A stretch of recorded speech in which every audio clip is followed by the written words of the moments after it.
Hey, this is William Tincup and Ryan Leary. You are listening, hopefully watching, the Practitioner Corner podcast. We've got Carina on today, and we've actually interviewed Carina We before. did. So this is actually at Connect in Orlando, just a mere 2 or 3 months ago.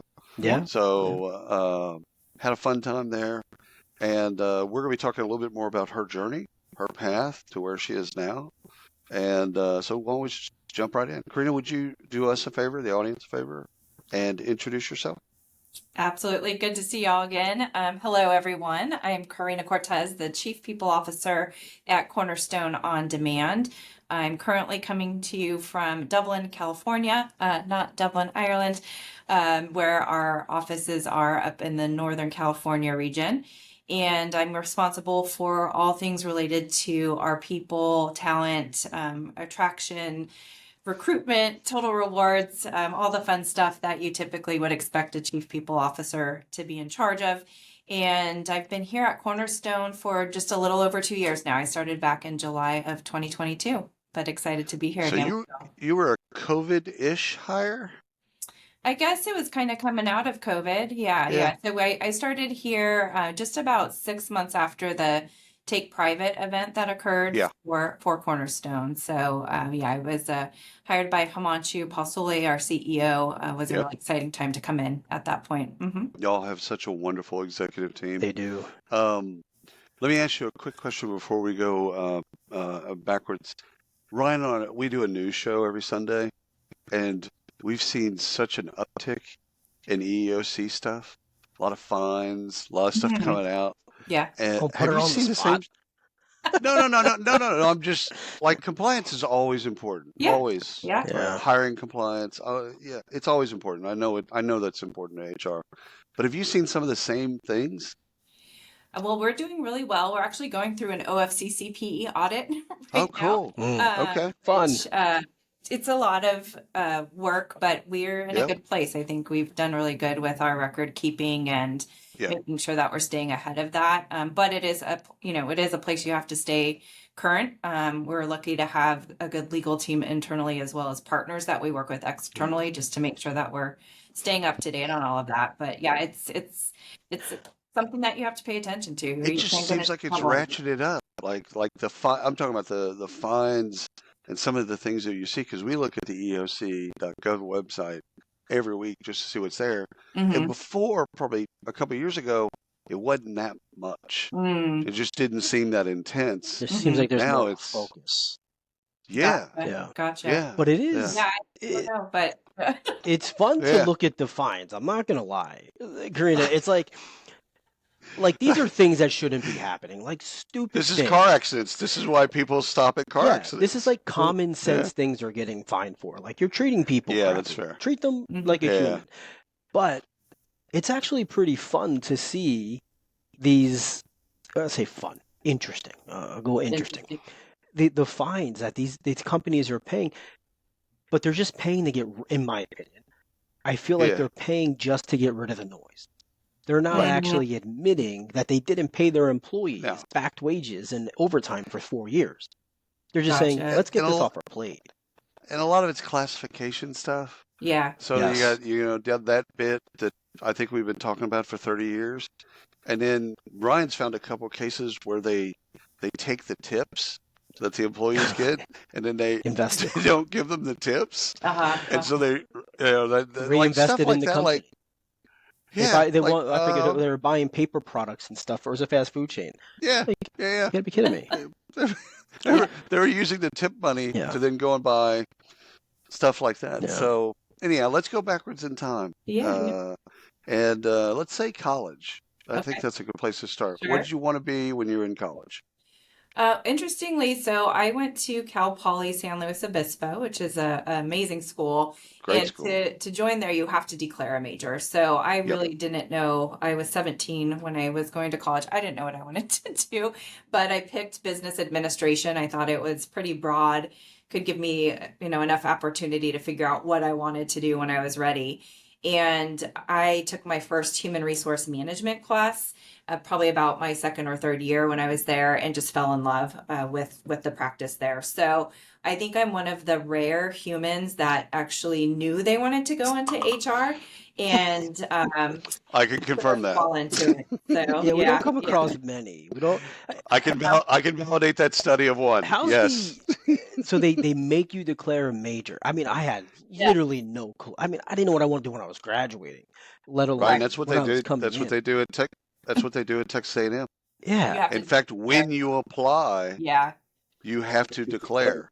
And so Henry knew he wanted to do physics, so it wasn't that big of a deal. yeah. However, you don't just apply to the school. hmm You got to get into the school, so you got that stuff. But you got to apply to the department. Right. Hmm. hmm And so, like some schools, like Cal Poly, the engineering that stuff lights up pretty fast. Yeah.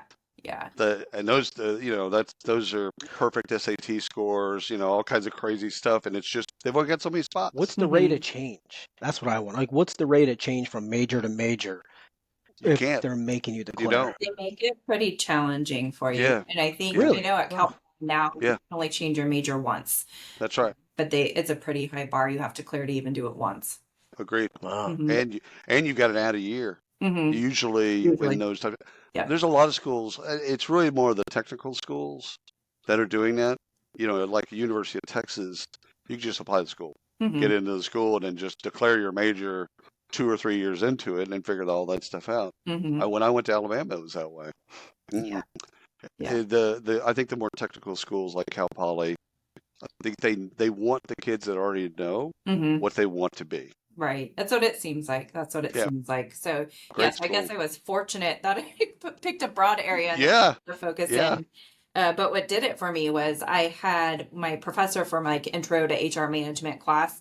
She actually came from the business side. So she actually worked in corporate America, if you will, Right.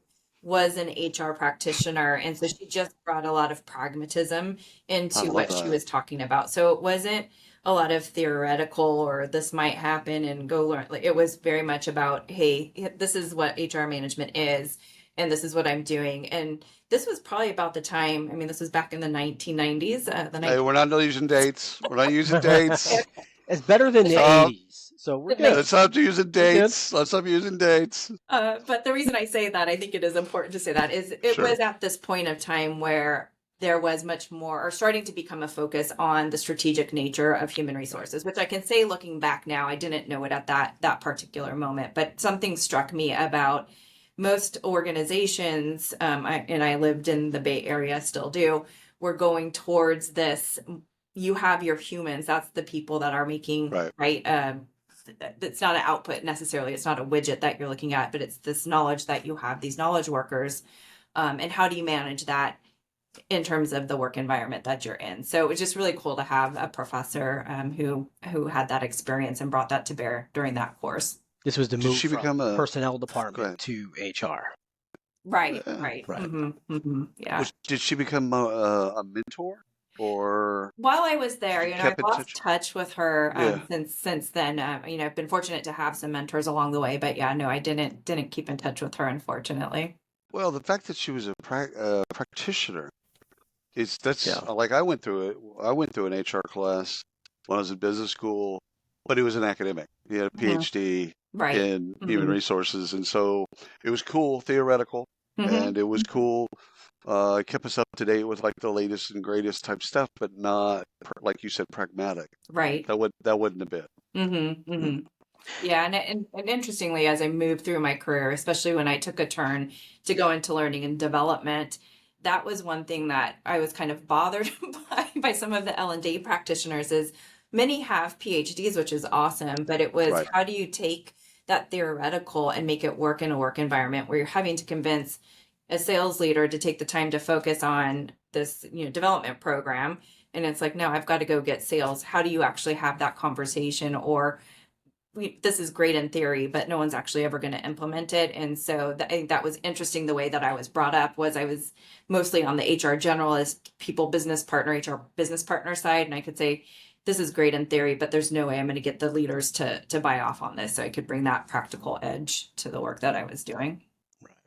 So, Karina, I want to go back to mentorship for a moment. So, you mentioned mentor. William asked about your professor being a mentor. So, you've had, I'm assuming, I shouldn't assume, but you've had mentors throughout your career. Absolutely. Okay. Yes, So, for sure. what is the difference from the time you were in school and looked at your professor there as a mentor to, I guess, throughout your career? How has your view on mentors changed? What maybe you've sought out, the intent behind it? Maybe talk to Yeah. us a bit about that.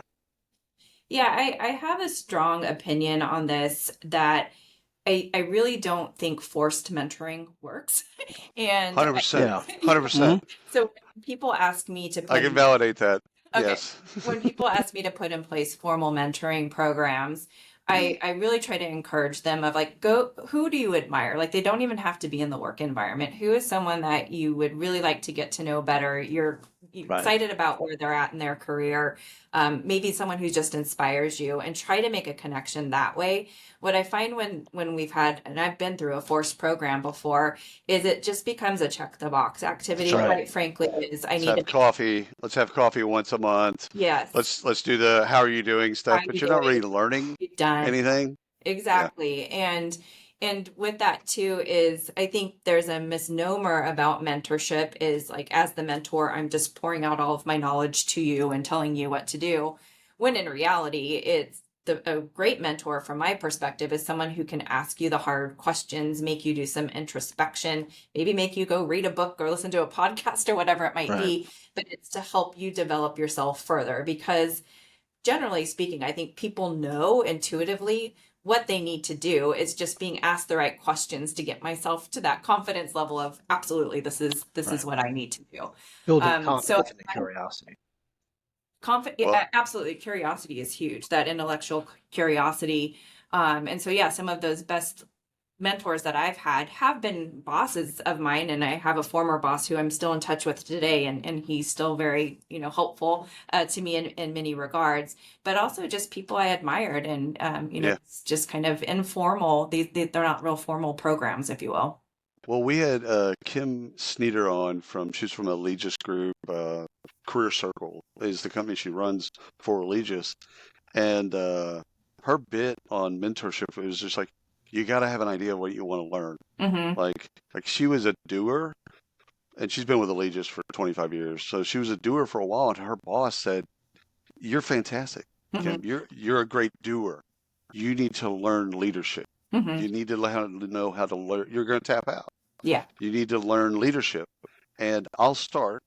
I'll help you, and then you need to seek out other people to then learn these things." And so she took us on this odyssey around mentorship became a game for her as what are the things I need to learn and who is doing those exceptionally well, Yep. and then working out a relationship with them. Mm-hmm. Mm-hmm. Yeah. So there's an element of, how can you get connected to these people? Right. Who do I know that knows that? And I think LinkedIn honestly is great for that. You can go look, hey, who do I know? Could possibly make an introduction for me. Right. Mm-hmm. Right. We've had it the other way too, William, where we've had someone who's been, Karina was a CEO who's been in 30, 35 years, who was also a professor. Mm-hmm. And Yeah. he was telling us how his students were almost in a mentor position for him, where he's been in the game so long, when he went back in to teach, the energy of the students reminded him of, this is why I got into it. And the questions that they were asking, although elementary, reinvigorated him. Reinvigorated him, where he actually left and started another company. Right? Yeah. But like use them as a mentor, as a springboard to gain his energy back in that space. Do you get asked to be a mentor? Yeah, absolutely. Yeah, I don't. That could be offensive. I don't mean to say it that way. No. No. First of all, I'd never do that to you. Second of all, I've never been asked to be a mentor, so I'm a little jealous. Coming from a position of weakness. No. I think people know me well enough to not go down that path. Probably. But yes, anyhow. No, I took no offense to that, by the way. Okay. It's a fair question to ask. Yeah, I have, and I'm pretty selective in terms of who I choose to mentor, and I try to get to the heart of like what is it that you're asking, why are you asking me this? What are the things that you want to do? And I also make sure that who I'm mentoring is willing to put in some work as well, because I think there's an element of, there's practices that I like, or honestly, like books I like to read. I'm a pretty avid book reader. I like to listen to podcasts. I like to learn continuously, and I want someone who has that as part of their DNA makeup as well, because I think we all learn differently, whatever that might be. And so I want to make sure we're not just having a conversation every couple weeks, but something that you're doing in the meantime that can expand your knowledge base as well. As we get into your career, one of the things that I'll be fascinated to learn is sometimes people take the path of generalist. Mm-hmm. So they start off as a journalist and then they just keep going through journalist.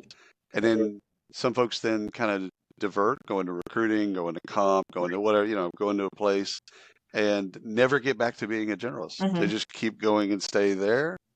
And it seems like you've done both. You've been able to do the generalist, go into a path, come back to be a generalist, and go up. So I will, because it's fascinating to me. Because you can get really good at something like say comps, great benefits. You get really good at something. I can see where it would be attractive not to go back to being a journalist. Yes. I think a lot of that, and I joke with anyone I've ever worked with that's been in compensation and benefits, it's just not a space for me. I'm like, keep me away from a spreadsheet. Yeah.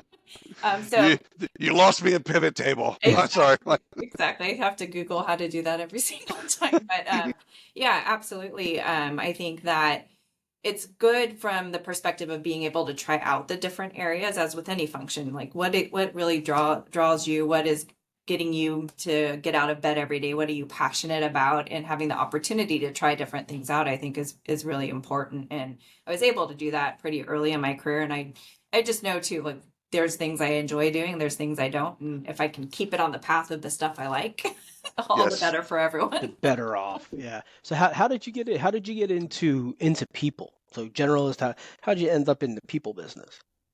Yeah, after college. So after college, a classic story of networking.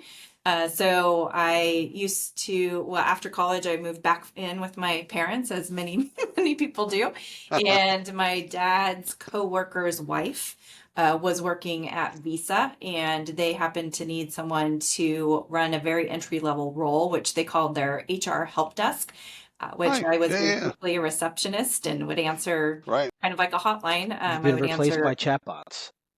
This is before employee self-service. Correct. So before they have the platforms for employee self-services, this was, hey, I forgot my login to so-and-so. What do we have at Vision Care? All of that. I'm going out on leave. What do I do? Yeah. Right. Tell the boss. For employee changes that I had to file. Yeah. That's the deep end of the pool right there. Good for you. Oh my God. Yes. So anyway, she referred me for the role, and I started out as a temporary employee actually, and then got hired on permanently after a couple of months. But yeah, that was how I got into HR. And from there, did you stay at Visa and move up in Visa, or do some things different? Quite some time. I was there for 7 years. And so from that role, I moved into doing recruiting coordinator. So I had some time in recruiting. I was a new hire coordinator. So we had a lot of hiring we were doing back then. And so I was just making sure that the new employees were in their programs that they needed to be. I did some stand-up facilitation. Then I ended up going into an HR generalist role and was mainly supporting people on the technology side of the organization. Kind of worked my way up through there. And then after several years, 7 years, I ended up moving over to PayPal and became a people business partner for, I would say, the non-technical side of the organization. So it was product sales, marketing. At time, we called it the international business. Yeah. What's your take? What's your take? Because we found through talking to a lot of practitioners, there's strong opinions on the HR business partner kind of model, both ways, right? So you've actually done it, and seen it. What do you have an opinion? Strong opinion either way?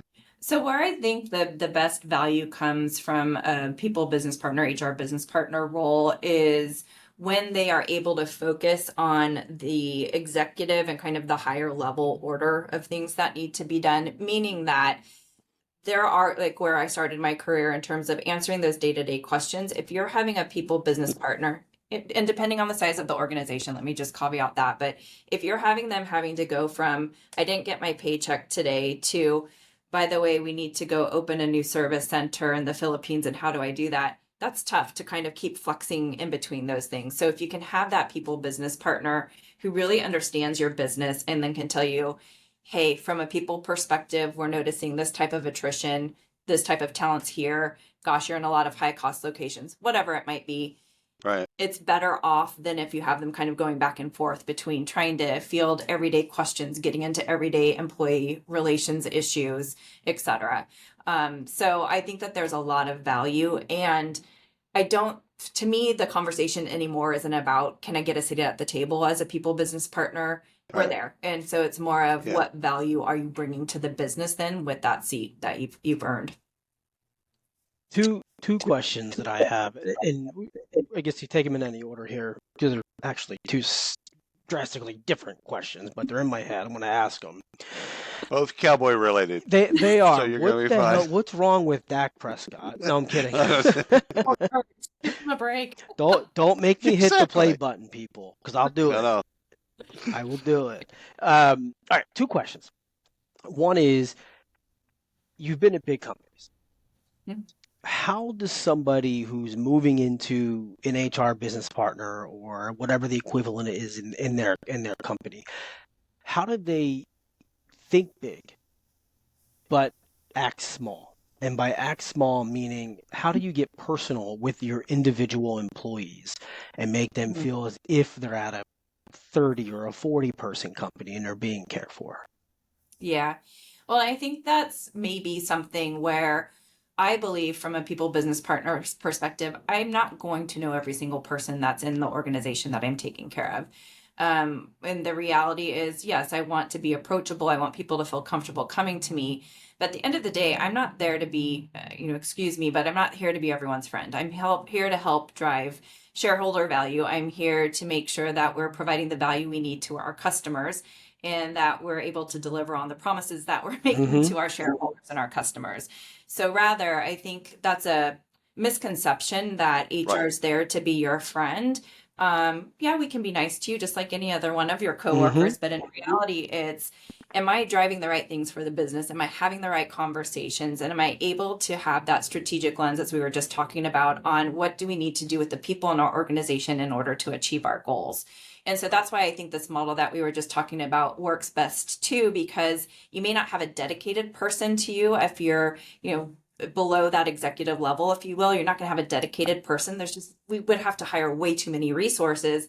But do I know where to go to get information, whether it's our intranet site? I know how to submit a request if I have a question, and then I'm getting a consistent result, I think, is the better question for people to be asking themselves in terms of the service level they're receiving versus having a person that they need to go to from the HR function. And I think that's been an evolution we've gone through from, and why it maybe has gone from HR to people or talent, is that's changed now. It's not, we're here to serve each individual individually. And thank you for saying that, because William, you might remember something I don't, but of all the people we've had on here, Carina, not one of them has answered that question that way. Agreed. It's always been, you got to get personal. You got to love and handhold. No one's ever just come out and said, no, that's not what we're here for. Yeah. So I appreciate that, because that's even, the smallest organization I've been at has been less than 1,000. Same thing. Like, there's no way for me to practically know that many people on an individual level. And, largest organization was Walmart, which there's no way you never know everyone there. I want to get your take, Ron. We'll get to your second question after this real quick. I was interviewing the chief people officer at ADP, and our bit was both of our hatred of stay interviews. So we bonded over that bit because he really hates them, and I moderately hate them. Anyhow, but he went on this thing about his touch points. He goes, I have 7 direct reports. I talk to them every single week. Mm-hmm. There isn't a week that goes by that I don't have a 1 hour conversation about them, about what's going on in their world. Mm-hmm. And then that water sheds, through the organization.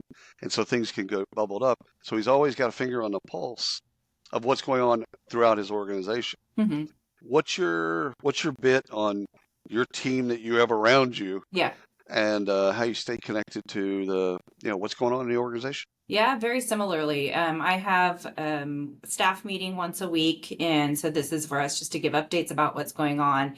And then every week I'm meeting with each of my direct reports and even some skip levels as well, depending on what's going on in the business. I might need to be digging into an area a little bit deeper. So as an example, one of our people business partners doesn't report directly to me. We've just hired a new executive. I wanted to stay closely connected to make sure the onboarding was going well. If there were obstacles, I could quickly remove those. So I'm making sure that I'm having those conversations. And interesting to the point of the state interviews, if you're getting to a point where you have to call it a state interview, you've missed some of those touch points along the way. But at the same time, I think it's a helpful tool for someone who may not know. And it's like, okay, let's start practicing these conversations. But 100%. As with so many things, I would say that the people team delivers from a programmatic perspective. It's just good hygiene. And that I think that's where, from a manager onboarding, and I'm saying manager, not leader, but manager, like making sure that they know that these things are critical. So you should never be surprised when somebody's leaving. Like, you should have an idea, because either the role's not the right fit for them, or they've reached their maximum potential at the company. They don't have an upward path if that's what they're looking for. So on the other side of that, William, one of the things I've been talking to my team about is how effective are our exit interviews? What are we actually doing with the data? I don't believe a word. First of all, it's an IQ test. If you're so stupid, you're going to tell the truth. Yeah. Okay. So that's that. Okay. And if you're really smart, you're going to say everything was fantastic, because you don't want to burn any bridges. So you don't get anything valuable, in my opinion, humble as it may be. Felt exit interviews, or at least the ones that I've been through, have been more about the person giving me the exit interview. If it was with the executive, was it me or was it the other people? Like, justify that it wasn't me. That's kind of what the feeling I've got. Tell me it wasn't me. Tell me it's it was a validation William, not study, me, right? Like, William, did he mess up somewhere? No, it was you. I don't get anything out of it. It's all trash. Yeah. I don't know. Yeah. I forgot my second question already. But I tried to think of it and I couldn't, but another one came to mind. All right. So that's what happens. We've asked this question. Yeah, we've asked this. It happens with age. We've asked this question before. CPO versus CHRO. Is the title different? Title's different. Is the job different? People ops. Or is it synonymous? Where are you at with that? Yeah, for me, I think language is really important. How you talk about things can make a real difference. And so that was one of the things that I was actually adamant about, was for the role when I came in here at Cornerstone was called a Chief Talent Officer. And I wanted to change that to a Chief People Officer. And my rationale around that was I'm also trying to reach people who are not in the organization. And I'm also trying to stay connected some way or shape or form with people who are alumni from the organization as well. And so for me, it's not about the talent piece only. It's broader than that. And I also think human resources has a rigidity to it that 100%. I think it was I think it was a good shift to go from personnel to human resources. Let me just be clear about that. But then we've evolved. And so I think with anything, it's just being mindful of what are you trying to convey with the language that you're using? How do you want to talk about yourself? What does it convey? What kind of, sentiment? It's like anything when you're doing with the marketing or branding, like what are people going to think when they feel it? So I think we've evolved more into what's the experience individuals have. I think that's a big piece of the role. What's the culture, I think, is a bigger piece of the role now too. And so that's different than being a resource for humans. So for me, it is a human capital had the same kind of connotation that people. I hated that. Yeah. Well, it turns out a lot of people in Silicon Valley they liked it. A lot in Wall Street the same way. Yeah, we still talk about human capital strategy, which I think makes sense to talk about it in that regard. But yeah, in that regard, called that. I feel you. I'm with you. My only difficulty with CPO is in technology companies. There's a chief product officer. Yeah, that's my only difficulty. He's the other one. That's what we say. He's the other.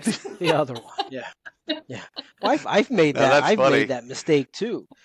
Talking to a CPO, and I'm like, we're like halfway through the conversation, Carina. Tell me about the roadmap. Yeah. Tell me about the roadmap. What are we doing next? When's the next release? We were like, I have no idea what the hell you're talking about. Wrong CPO. Like, God, that was halfway through the episode. Yeah. What was I thinking?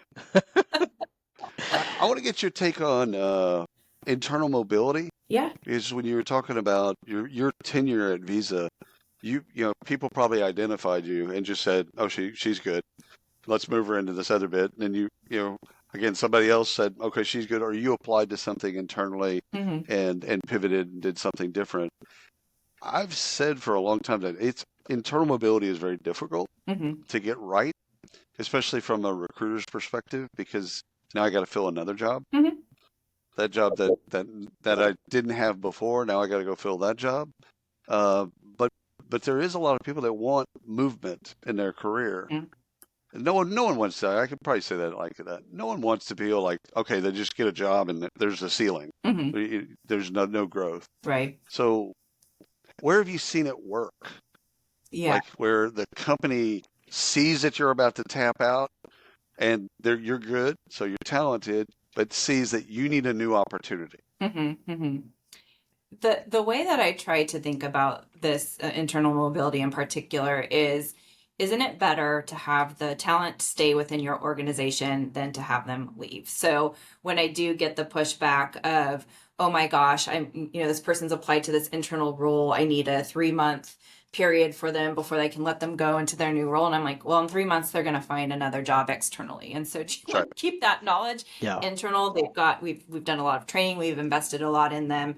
I think that's the perspective people have to have. We talk about it, or I talk about it as talent hoarding. If you're hoarding talent, that person's going to leave, I guarantee you, because they don't want to be stifled.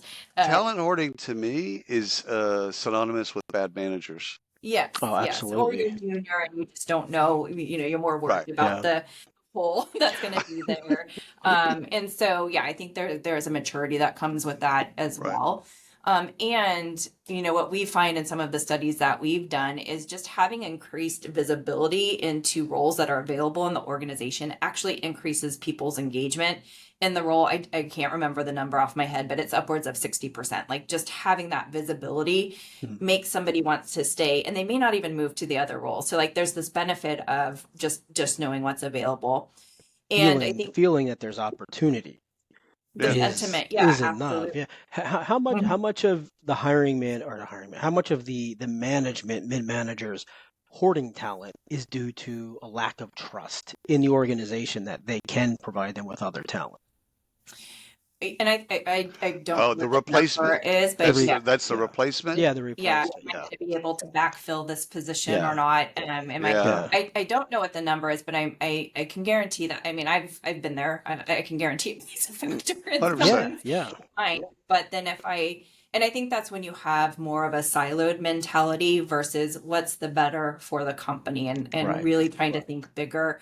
That's where that can come into play. And again, I'll go back to, I think training's important, and being able to have management fundamentals is a key component of, hey, like, aren't you better off with them staying than having them go?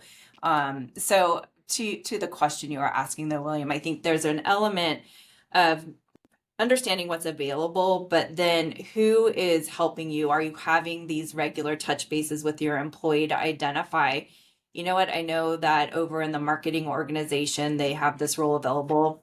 I know you're doing great here, but might you want to think about it, and just being proactive and having that dialogue with someone. And you have to have some sort of relationship with your direct reports in order to assist with that. And you want them to feel comfortable coming to you also if they have an interest in another role, that they can say, you know what, nothing against you. I just really wanted to try out this new thing. I saw this new role.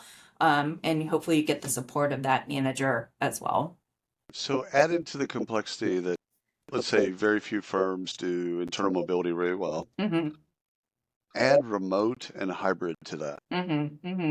So what's the level of difficulty now? Let's just say a fully remote company. What's they were in the office, now they're all fully remote. How hard is it to do internal mobility in that environment? I don't know if it's any harder. I think initially it was. If you would have asked me this 4 years ago, I'd have been like, oh my gosh, like there's no way that you could do it. But I would say now we're so used to it.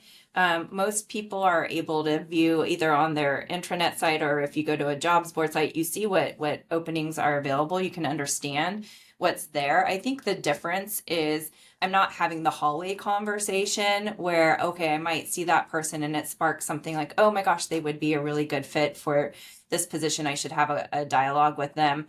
Maybe that's the difference in there. But I think the accessibility to being able to find things is still available. I think knowing who the employees are within your own team is still there. So I don't think much has changed from that perspective. I think some of the leaders, Carina, that we talk to struggle with this exact situation, how to handle, how to connect with, and how to move people through the organization that are remote. I don't want to put you on the spot, but I'm kind of maybe will. I don't know. Well, when I ask a question, you can always say no. Okay. Hypothetically speaking. There you go. Hypothetically speaking, are people overcomplicating this?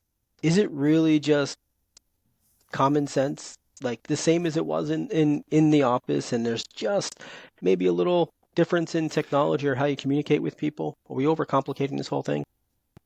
I would say that maybe what's driving this, and this is why we've come out with the workforce agility for Cornerstone in our new categorization, if you will, is we understand, I think, as all of us actually, there's a skills shortage. And we might be concerned about how are we going to make sure that we keep the skills that we have?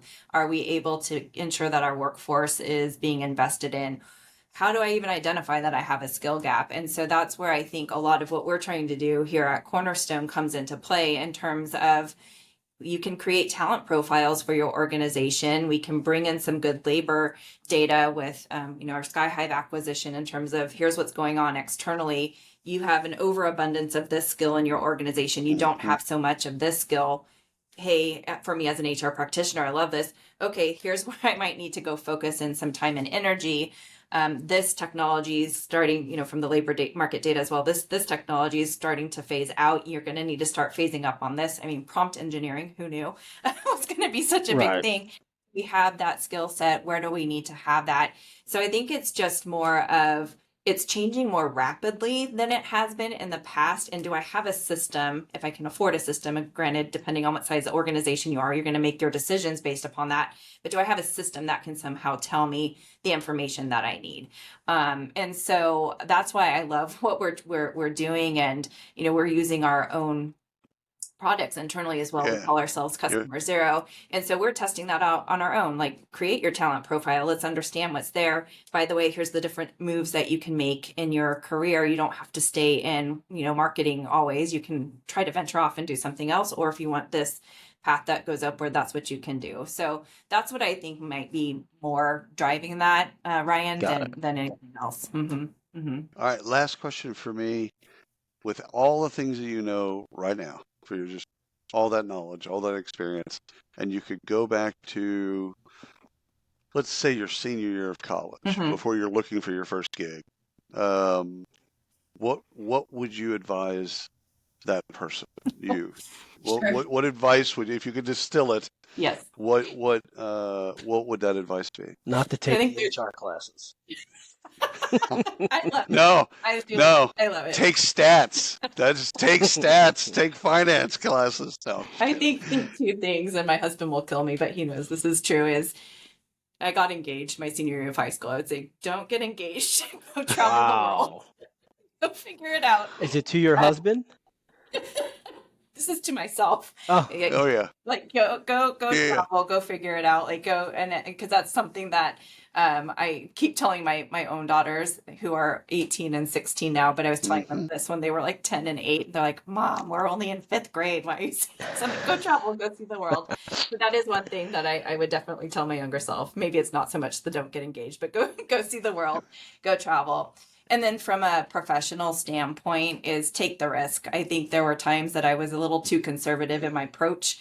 And had I taken a bigger risk, I think that, things could have been different, but I'm very happy of where I ended up today. But always take that risk, push yourself out of your comfort zone. Yeah. So, Karina, I'll end it with this. I want to reverse that question. What does young Karina tell older Karina? That she should have tried out for the Dallas Cowboys cheerleaders. I should have known that was coming. I have a first cousin. That's what I wanted to do. I really wanted Oh yeah. a DCC, so never did. I have a first cousin who was a cheerleader for 3 years. Did you? Oh, that's awesome. Yeah. Yeah. It's wonderful. That's fantastic. Wonderful. I love that. But the real answer to that question, Ryan, is I'm really proud of you. I don't know that my younger self would have ever thought I would have been in this place based upon, my upbringing where I was brought up and that sort of thing. And so I think she's really proud of who I am today. Drops mic, walks off stage.